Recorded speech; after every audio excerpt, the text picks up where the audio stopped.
หลายแท้บ่หลายแท้จับกบพอมาได้มาพี่เอาพี่นี่โอ้เก่งหลายเก่งโอ้โหตัวใหญ่น่ะโมเดลลูกอ่ะตัวใหญ่น่ะลูกโอ้สุดเนาะโยงยันบ่มีผู้บ่าวเนาะโอ้เนี่ยบ่มีลูกเด้อเหรอเฮียนอยู่ห้องไหนแล้วลูกติ๊กเรียนอยู่ห้องป .1 ใกล้สิขึ้นห้องป อยากเคยฟังบ่สิได้ฟังปานนี้ห้องให้เพิ่นฟังได้เบาบานหน้ากายอย่าเอ็ดใจดำอินเนอร์มาผ่านมาคูณคำแวะแน่เด้ออย่าใจดำลากะหูอยู่ดอกว่าเพิ่นบ่ได้ใส่ใจหักของเพิ่นอยู่กับผู้ใหม่บ่แค่ดอกแค่แฟนเก่าแต่บ่ได้หวังอีหยังเดล่ะบรรยากาศยามเช้าอยู่ที่บ้านกองโลพี่น้องนี่คือบรรยากาศหลังที่พักของเราเมื่อคืนนี้มาพักอยู่บ้านพักจุดนี้เลยโอ้ยทางนั้น พอมีอายหมอกกับแสงแดดปะทะกันก็เกิดเป็นภาพของสายลุ้งในยามเช้าสวยงามอันนี้ก็จะเป็นเมฆหมอกเนาะ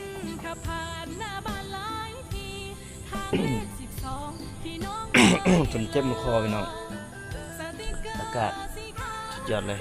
ก็ทักทายสบายดีกันอีกครั้งในเช้าวันใหม่มื้อนี้ก็เป็นมื้อที่พวกเราอาจจะแยกย้ายกันบ่เตียงก็อาจจะขึ้นไปทางครับย้อนไปทางลักซาวคือเก่าอีกแล้วเขาพี่แขกกับบ่ต้อยก็น่าจะลงทาง2ห้องจังได๋ก็เดี๋ยวไว้ร่วมทริปใหม่นำกันเราทริปนี้ก็คือสิ EP ที่ทำกองรอที่บ้านกองรอนี่แหละเป็น EP ที่พวกเราจะต้องได้แยกย้ายกันบนบรรยากาศช่วงยามเช้าก่อนพี่น้อง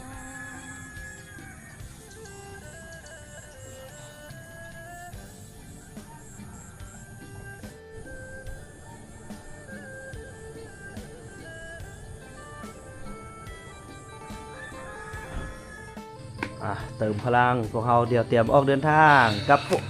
พี่แขกผู้ใจดำบอกว่าทริปนี้เป็นทริปที่แบบออกกำลังกายทริปมาเล่นฟิตเนสทริปนี้ ยกรถยกอย่างโอ้น้ำหนักสุดยอดเลยอ่ะไปยกแบะรถบางทีเบิร์ดมือกันบอลยกดัมเบลมันสีสันของผู้ไทยดำมันเบิดไปโดนแล้วนะก็เลยเติมไฟให้เพื่อนโอ้ยมาเติมไฟให้เพื่อนก็คือคลิปใส่จำพรมาได้ก็เลยมาพักอยู่กองรอคำเจริญมาพักพื้นห่างไกลก่อนพื้นร่างกายก่อนอยู่กองรอคำเจริญเด้อเอาขอบใจไอ้เพื่อนที่ตอนทับขับสู้เอาผู้ใดที่ไกลไปไกลมาเนาะทั้งกองรอก็มาแวะมาพักมาเศร้าได้ตอนนี้เพื่อนกำลังโตเติมหลายเลยพี่น้องวิวงามธรรมชาติดีบุสนามรบเพื่อนเตรียมสนามรบไว้ผู้จ้างที่บอกสนามรบเนี่ยนี่เอาเด้งอยู่บ่เด้งอยู่บ่เด้งเลยพี่บอกได้อยู่เด้งดีเลยโอ้กินกระเทียมหลายแล้วเป็นอย่างนี้เนาะเอาโอเคได้เด้อไปก่อนเจ้าไว้โอกาสหน้ามาพอกันใหม่โอ้คักหลายธรรมชาติสำคัญคือธรรมชาตินี่แหละพี่น้องอยู่จุดนี้ผู้ใดอยากมาพักผ่อนนี่กองรอมีคำตอบถือว่ากองรอนี่เป็นจุดเช็คอินที่ดีที่สุดละอยู่ในแขวงขมวนเนาะอยากขี่เรือลอดถ้ำก็ได้ไปทางบานาตาลตรงนี้เนาะจะมาแวะมาเศร้ามาพักผ่อนเบิ่งพี่น้องคักแหงงามแหงไปเลาะต่อชมธรรมชาติยามเช้าต่อขากลับแล้วพี่น้องกับทีมงานพวกเรา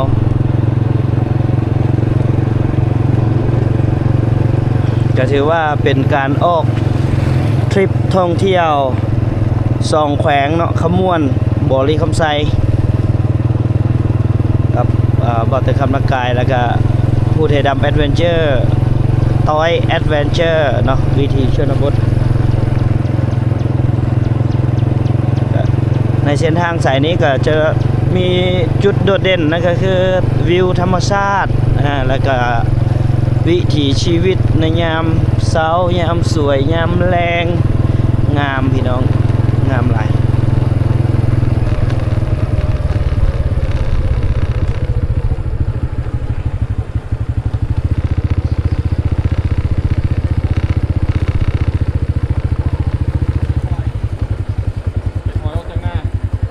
ไปให้ไปหน้าเนาะสบายดีสบายดีสบายดีใครแน่แต่น้ำบ่ท่วมหน้าเนาะท่วมอยู่บ่ หัวมันฮักแก้แล้วมันเลยบัวตาย โอ้แบบมันติดแล้วมันแก้แล้ว เป็นก้อนแล้วมันเลยบัวตายของอะไร พอดีได้เพิ่มปุ๋ยเนาะ งามเห็นเนาะพี่น้องบ้านกองรอไปเก็บหอยแม่นบ่นี่ เก็บหัวอยู่นะ โอเคไปก่อนไปธรรมศาสตร์งามแหงพี่น้องโอ้จุดนี้ก็มีเลยจุดนี้ก็มีนี่จุดนี้ก็มีที่พักที่เช่าคักเจอบ่อนคักงามๆเลยกับวิวทุ่งไร่ทุ่งนาฝรั่งมาหลายเลยพี่น้องจุดนี้ฝรั่งมากมาเช็คอินขนาดเลยเนาะแต่ว่ายังบ่ทันได้มีกิจกรรมอย่างให้เขาเจ้าเล่นหลายเนาะถ้าว่ามีกิจกรรมเพื่อให้เขาเจ้าเล่นสนุกสนานดึงดูดนักท่องเที่ยวให้เขาเจ้าได้อยู่หลายๆมื้อกว่านี้นี่คือสิสร้างเม็ดเงินได้หลายเลยมาเลี้ยงควายโอ้โหคัก ลูกมันตัวนั้นไนเดอร์สุกินเข้าด้วยไนเดอร์ โอ้ได้เลี้ยงเอาเนาะ เลี้ยงเอา โอ้ บอกเอาลูกเฮาเด้ ไนเดอร์สองตัวเท่านั้นหมดทั้งหมดก็12ตัวกูแหละแบ่งกันไปเลี้ยง อ๋อ หลายคน สองตัว หลายคนละแยกกันไปเลี้ยง แบ่งกันไปเลี้ยง ละสองสามตัว กูละสองนะ2กับ12 คนไปเลี้ยงควายมันเลย แต่ละมื้อเลยไปทำไปซ่อม2ตัว โอ้โห เราจะเอาไปทางใดนี่น่ะ เอาล้อตั้งเมื่อแล้วนี่ อ๋อเอามันมาแต่เช้าผม มาแต่เช้าแต่ลง ตามทางเนาะ ไปตามทางก็มีเพื่อนที่ผู้ ก็เลยกินหญ้าตามนี้เอา เอาขอบใจกันเด้อ โดย เท่าไหนมาเที่ยวอีกเด้อ โดย คนก็เล่นเรือคนเดียวแล้ว โอเคโอ้ขากหลายอันนั้นจะใส่ดีเลยเนาะกระเจ้าอันนั้นจะใส่ดีกระเจ้าบนเฮ็ดหัวเลยที่หน้ากระเจ้านี่แต่ว่ากระเจ้ามีความรับผิดชอบว่าเรื่องการดูแลสัตว์เลี้ยงของตัวเองเนาะก็คือเพิ่นเมื่อกี้นี่แหละเพิ่นก็เลี้ยงควาย12ตัวก็แม่นคนในเฮือนเพิ่นมี6คนก็แบ่งกันคนละ2ตัวรับผิดชอบคนละ2ตัวเพื่อที่จะดูแลตัวควายของพวกเพิ่นเนาะฤดูกาลนี้ก็เป็นฤดูยามให้ยามนาก็ต้องได้ดูแลสัตว์เลี้ยงของเจ้าของบ่ซั่นเข้าไปกินข้าวเขาเจ้านี่โอ้เสียเงินได้พี่น้องถึกปรับเลยพุ่นแหละเกี่ยวเข้าพุ่นแหละจังสิได้ปล่อยเพิ่นว่า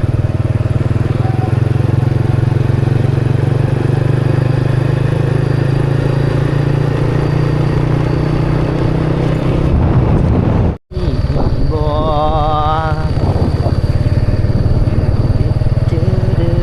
โอ้โหเบิ่งเถียงนี้น่ะคักแฮงพี่น้องเพิ่นอ้อมหัวไว้แล้วก็ปลูกต้นไม้คักเป็นแต่จะเข้าไปเยี่ยมยามเพิ่นจักบ้านนั่นแท้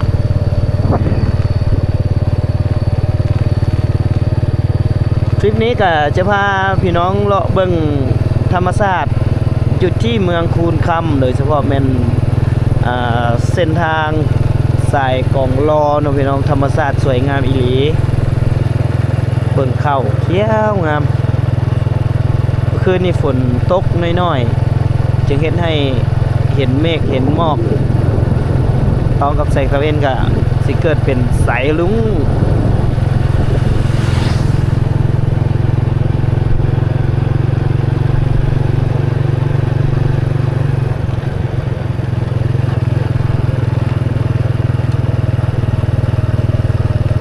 เตรียมเก็บหอยลงให้ลงนาโอ้งามหลายบรรยากาศแถวนี้งามแฮง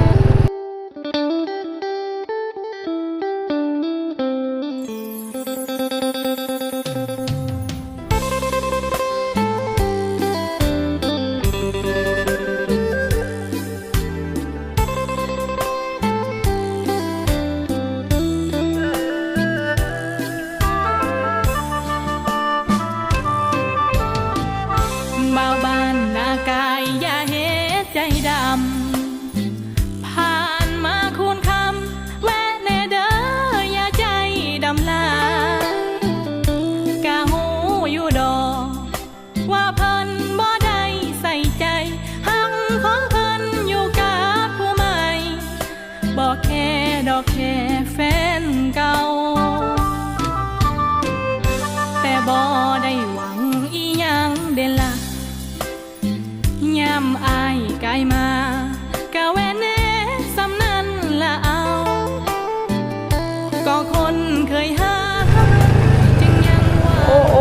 าย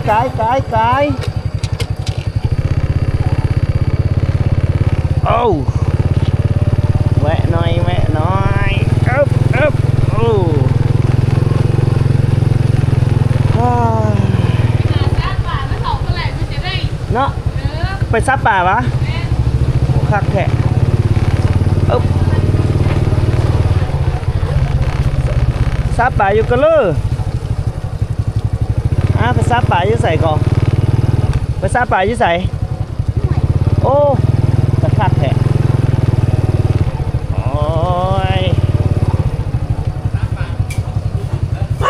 โอ้ยยังจื้อเดี๋ยวบ่ได้บ่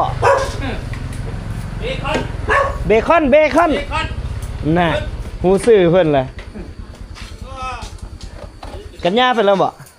ไปเวียกแล้วบ่ฮะน่านเห็นบ่เจ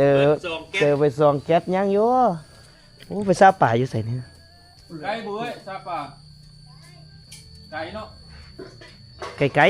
เก้อบ่ไก่เติบโอ้ครับเฮ้ยเบคอนมายังไงใส่กำลังให้ยังนี่ รักอีหยัง กำลังดังไฟให้ยัง ไฟ ปิ้งปลา โอ้นี่ โอ้ปลาดุกมือวานนี่ได้ไงเอาไหมเอาหัวมาด้วยเอาลองใส่เบิ่งสวมเขานะเนี่ยครับอันนั้นเนาะสิใส่อันนั้นอยู่บ่ใส่เกลือบ่โอ้ป่านี่บ่วัง ปลาที่เรากินเมื่อวาน โอ้นี่ปลาดุกนี่ แซ่บ ก็มีปลาเข็งอีกเมื่อวานเนี่ยคือบ่ได้กินปลาเข็ง ปลานิ่นแม่นบ่ ปลาเข็ง ปลานิ่นน้อย นิ่นน้อยก็แซ่บเด้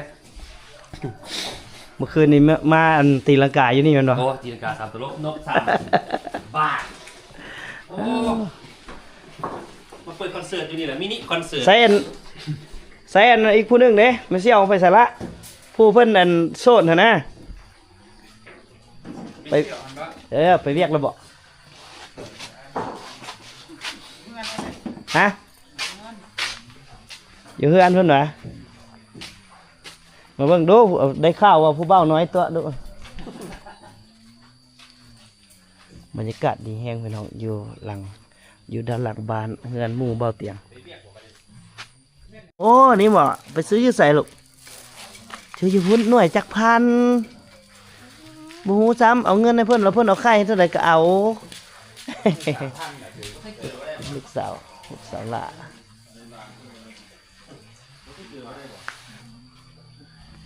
โอ้หน้าโตตัวนี้คักเลยฝนบ่ฝนตีเมื่อคืนนี่อยู่พี่น่ะโอ้เพิ่นยังอารมณ์เพิ่นยังไหลอยู่ได้เมื่อคืนนี่ได้แต่พาเพิ่นเมื่อซื่อๆได้โอ้เพิ่นยังไหลอยู่บ่ไหวแล้วว่าทางนี้ กำลังติดเครื่องเลยว่าง เนี่ยกับพอเพิ่นอันนั้นไหมรัดหัวเมื่อแบบรัด โอ้เมาแห้ง เออ เมื่อวานเมาแล้วหาจากทางลัดเลย ไปอยู่ห้องน้ำเป็นชั่วโมงเป็นอะไร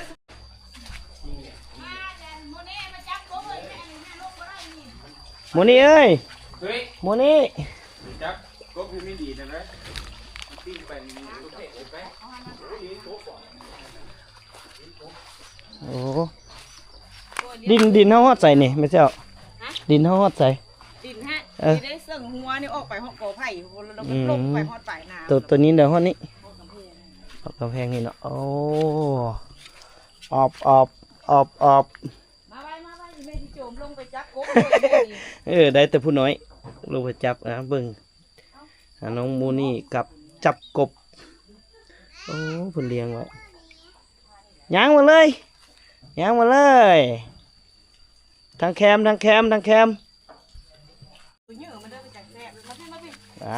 เบิ่งโดผู้น้อยจัดการเลยเอาโมนี่จับลูกจับ นมแล้วก็หั่นแล้ว โอ้ได้กินนมเลยเลี้ยนี่เอาหมูลงน้ำนี่เอาไม่ค้อนลงน้ำนี่ อย่าเอานะงามบนนี่ หาตัวใหญ่ๆลูก เอาตัวใหญ่นี่พี่เอาเรื่องอันนั้นออกนู้ โ ว้าวหลายแท้บ่หลายแท้ จับกบพอไม่ได้มาพี่เอาพี่ นี่โอ้เก่งหลาย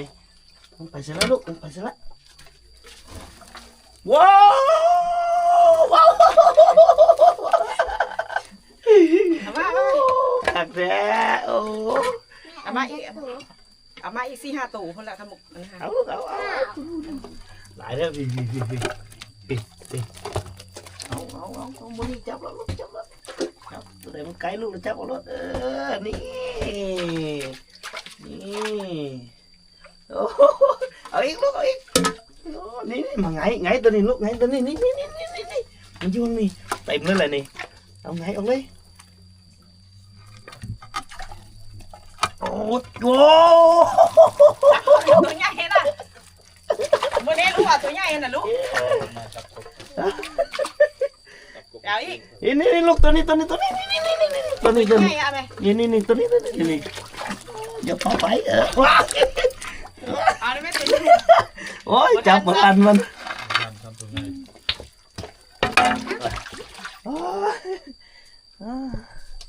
อิตาโบ โอ้ยสัตว์อิตาโบมาอีกแล้ววันนี้มีเมนูหนึ่งที่จะแนะนำกบนี่ ใช่ กบกับป่าเมื่อนี้หลาน โอ้ หลานสิปิ้งปลาให้อีโพกินเด้อ นี่กบอันนี้ก็ป่าแต่แซ่บหลายโอ้มาแวะกินกับข้าวกินตลอดบ่ตัวกบมาฮะเพราะว่าเลี้ยงอยู่เฮือนเนาะแต่แซ่บหลาย เอาผ้าใส่คน อ้าวมึงกินนี่คือบักหลายๆนี่คือบางแห้งๆหนึ่ง ท่าน ท่านน่ะจังหวะ มันคือมืด คือเบิดไหวแท้เอาเดี๋ยวแวะกินข้าวเฮือนเสี่ยวกันยาอีกเสาร์หนึงพี่น้องก่อนจะได้แยกย้ายกันโอ้อันนี้ไม่อย่างอันจ้ามเขาบอกอันนี้อันจ้ามอัน ใบหญ้า โอ้จ้ามใบหยาอันนี้จ้ามใบหยาอันนี้ดิ อันนั้นคือการเหลาไม่ตัวนะ อันนี้นี่เลยกระซื้อเอาไว้ให้หยังโอ้ ซ่อนกุ้งซ่อนปลา โอ้เขาเฮ็ดในนี้เนาะกระซื้อเนาะใส่เป็นบ่โอ้เขาต้องอันซักมากวดอันนี้ล่ะหรือว่ายูไปหน้าอันนี้ ไปหน้าก็ได้ ยูไปหน้าก็ได้โอ้ตามหนองเนาะตามหนองน้อยๆนี่คือสิได้เพราะว่าอุปกรณ์หากินหาปลาส่วนใหญ่อยู่แถวนี้เขาเจ้าสิใช้วัตถุดิบเป็นไม้เลยนะพี่น้องที่ว่าเขาจะมาสานแล้วก็เอาไว้เป็นอุปกรณ์หากินใส่เอื้อยอยู่ใส่พุนฮัลโหลกุดโอ้ยไปทางไหนมาว่านี่คือบ่เห็นฮะอยู่เฮือนลีอยู่ในห้องบ่กล้าออกมาอายแห้งเขินแห้งมันบ่ปีนี้มออย่างแล้วล่ะม.7 ปีนี้อยากไปเรียนหยังยังบ่ฮู้ไปเรียนภาษาลาวเทิงเด้อเปิดเมาะเปาะจู้เด้อเปิดเมาะเปาะจู้เอาเฮ้ยกำลังปิ้งปลาปิ้งกบปิ้งเขียดแล้วจึงมากินนำกันพี่น้องกบเพิ่นก็เลี้ยงเองปลาละหาเองปลามันก็ยังอุดมสมบูรณ์อยู่ช่วงนี้ปลาค่อนช่วงนี้ปลาเริ่มค่อนละน้ำเริ่มแห้งแล้วก็เพิ่นก็สิไปหาปูหาปลาตามหนองหลายแห้งเอ้ามีผู้สาวน้อยมีอีกโอ้ชื่อหยัง ชื่อมิว ชื่อมิวโสดบ่ โซด โอ้ยโสดเอาไปอย่างหลังถามหลานโสดความรักมันเปลี่ยนจังไดก็ยังบ่ฮู้เลย โอ้โสดเนาะอยู่โรงเรียนบ่มีผู้บ่าวเนาะโอ้ เนี่ยบ่มีลูก เด๋ยเหรอ คุณน่ะ เรียนอยู่ห้องไหนแล้วลูก ติ๊กติ๊กติ๊ก เรียนอยู่ห้องป .1 ใกล้สิขึ้นห้องป ใครขึ้นห้องป .2 แล้วโอ้ อยู่ชั้นไหน .2 อยู่ซันติดกับห้องป ชั้นหนึ่งตกลงอยู่ปอไหน .1 ตกลงอยู่ป ป .1 สอง ไปขึ้นป.2ลูก ตกลงอยู่ปอสอง ป .2 ปีนี้ อยู่ซัน กันป.2เลยลูก ซันป ชั้นปอสองเลยซื้อชั้นหนึ่ง เอ้า มาเบิ่งเตียงคุณน่ะหลานกำลัง ปริงกบ ปิ้งกบอยู่มันสิบ่ไหม้บ่อันนั้นน่ะมันตายแล้วบ่ตายแล้วบ่อันสองคนนี้ผู้ใดเป็นเอ้ยเป็นน้อง .2 ฮะอีหลีบอกเป็นเอ้ยน้องแท้ๆกันบ่ ห่างกันจักปีนี่ อันนี้ซื้ออย่างอันนี้ เดี๋ยว ฮะ เดี๋ยว เดียเป็นวัดบอกคือปิดปะ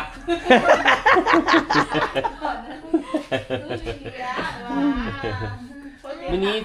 ซีเอสอย่างให้อายกินของอายนะ อายเลยอยู่หน้ากองของอายเลยแต่นอกกองมากอกทั้งเลย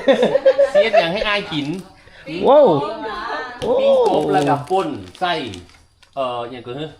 น้องไม้ดองโอ้โหกินแซ่บครับผู้ใดซีเอสเคยเป็นคนเอสอีหลีบอกเดียเป็นคนเอสบ่เอาจะท่ากินเด้ออายจะท่ากินฝีมือเจ้าเด้อ เบิ่งอาย เฮ้ยก็ต้องเราอายแล้วเนาะว่าอีโพสิท่ากินเรื่องก็บ่ได้เลยเนาะ มา มัน ท่ากิน ให้มันได้อรรถรสของท่านผู้ชม สาวน้อยปิ้งกบอยู่อย่างก็คือเมืองคุณค่ำเนาะ บางกูบบ างกูเมืองคุณค่ำเฮาเจอสาวคุณค่ำแล้วเห็นบอกมาฮอดแล้วเบาบ้านนะกาย อย่าเฮ็ดใจดำผ่านมาคุณคำแวะแน่เด้ออย่าใจดำลาย เอาแวะแล้วเด้อวันนี้เด้อให้เฮา2คนมาแวะเราเตียงเนาะ แมน แวะแล้วผู้สาวก็จัดการปิ้งกบให้เฮากินเลยโอ้ยสุดยอด ผู้ใดยังมาเป็นลูกเขยบ่เตียงมาเด้อ ให้ น้องเดียครับน้องหยังก็น้องนิวเดียกับนิว มักเฮียนวิชาหยังลูกมักเฮียนวิชาหยังคณิตศาสตร์ภาษาลาววรรณคดี ขยิกคิ้วเลย อันติคิวสองเบื้อง โอเคเดี๋ยวเบิ้งกบก่อน โอ้เบื้องเดียว นะฮะกบเลี้ยงนะฮะเดี๋ยวใกล้จะสุกแล้วล่ะ นี่เห็นบ่นี่ ไปป่นนะป่น เห็นบ่ เป็นกับ เก่งหลายตั้งใจเฮียนได้ลูกนะ น้องไม้ดองนี่ดองเองปะ โอ้อีหยัง ฮะ เดี๋ยว ยังไม่ได้ ตอนนี้คอนเซปต์เฮากำลังมา ก็คือแฟนเก่าหน้ากาย โอ้เป็นเกาหน้าไก่ เคยฟังบ่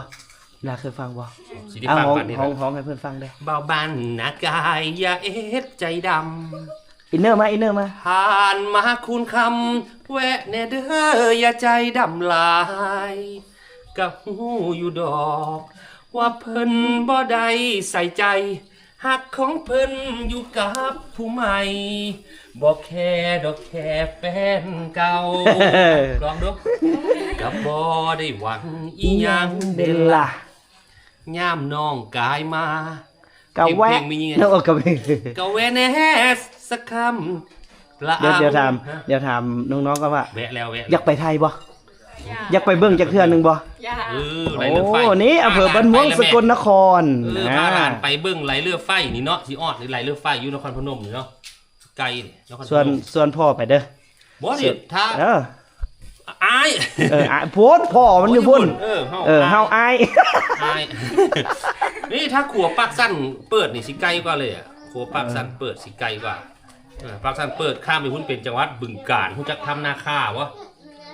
ยังบ่ ทำ เค นาย คาที่มีขึ้นไป พญานาค หินที่มีรูปพญานาคงามคนทั่วโลกเดินทางไปหันแล้วก็มี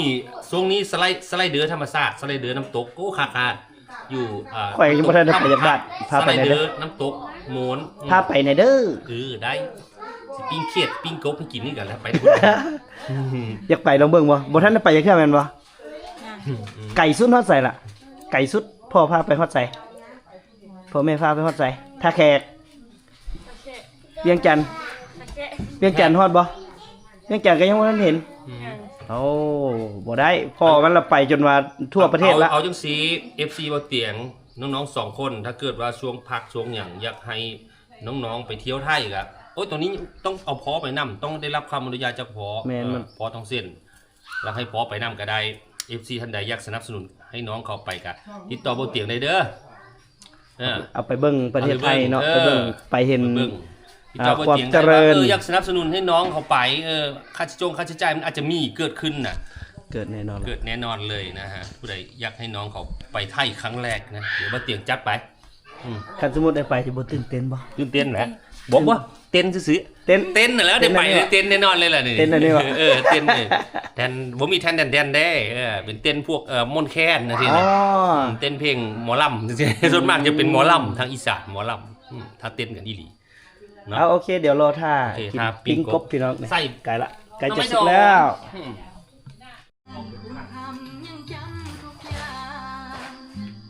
สาวคุณคำหมดนี่ โอ้เขาเพลงเลย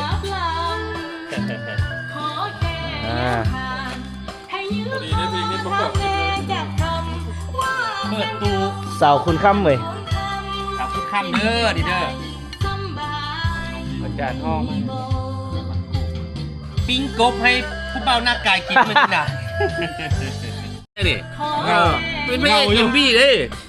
คิดฮอดแล้วสงสัยคิดฮอดสาว คิดฮอดเจ้าของเสียงเพลงเขา โอ้ยเมื่อบาน จงยังมือตะว่างนี่ผม แทบ เออ ฟังตลอดเพลงนี้มันว่าคิดฮอดเจ้า โอ้ย ของเสียงเพลง คิดฮอดเจ้าของเสียงเพลงแห้งละ เอา จะไปฟังเขาร้องเอง เป็นแบบไม่ดีหรอกก็ผมไป บรรยากาศดีขนาดเลย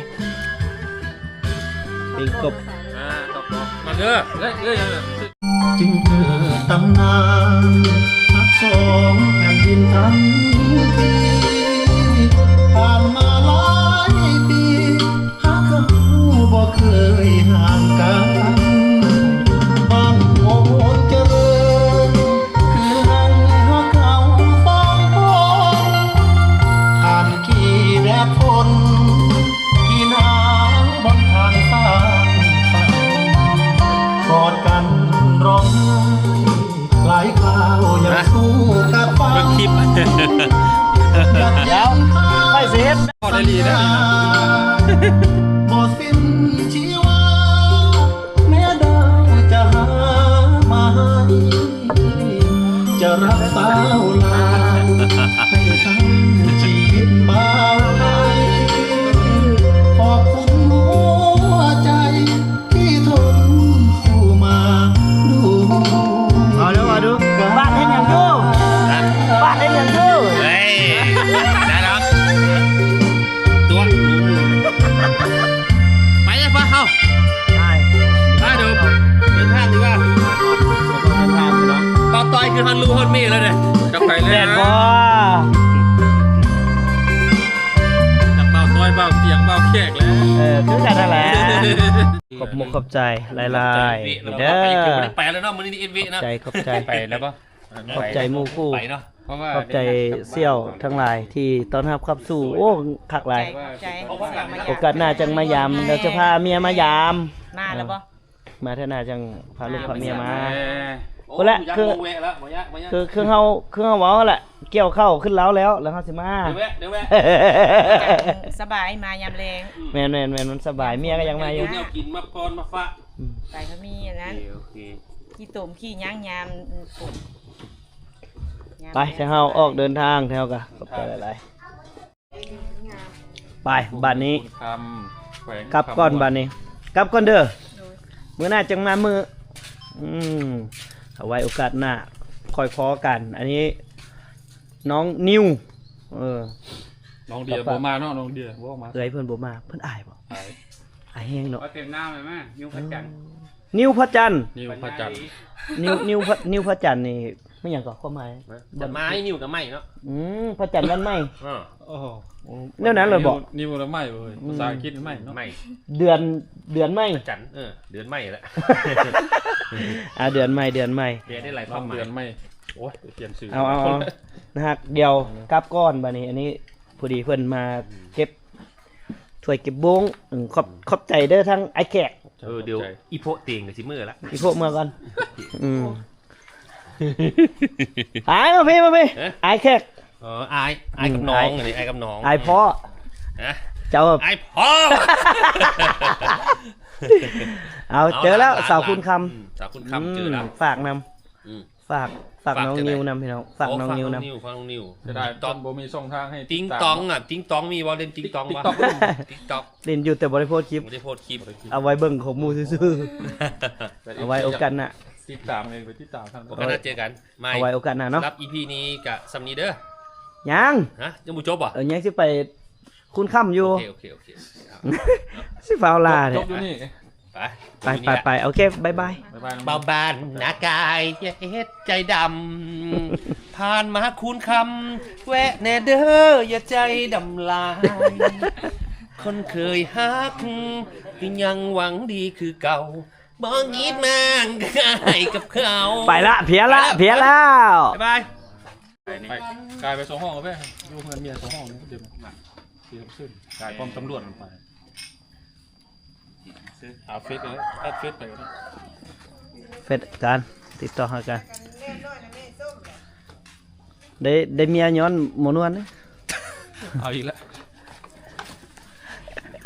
เอาไปก่อนไปเลยบาดนี้ไปแท้ไปว่าโอเคเจ้าโอเคไปก่อนไปบรรยากาศดีแฮงเดี๋ยวพวกเราก็นี่แหละ100พี่น้องรถ100เวฟ100พวกเราก็สิได้ออกเดินทางเนาะก็ขอบใจทางหมู่คู่เสียเฮยที่บ่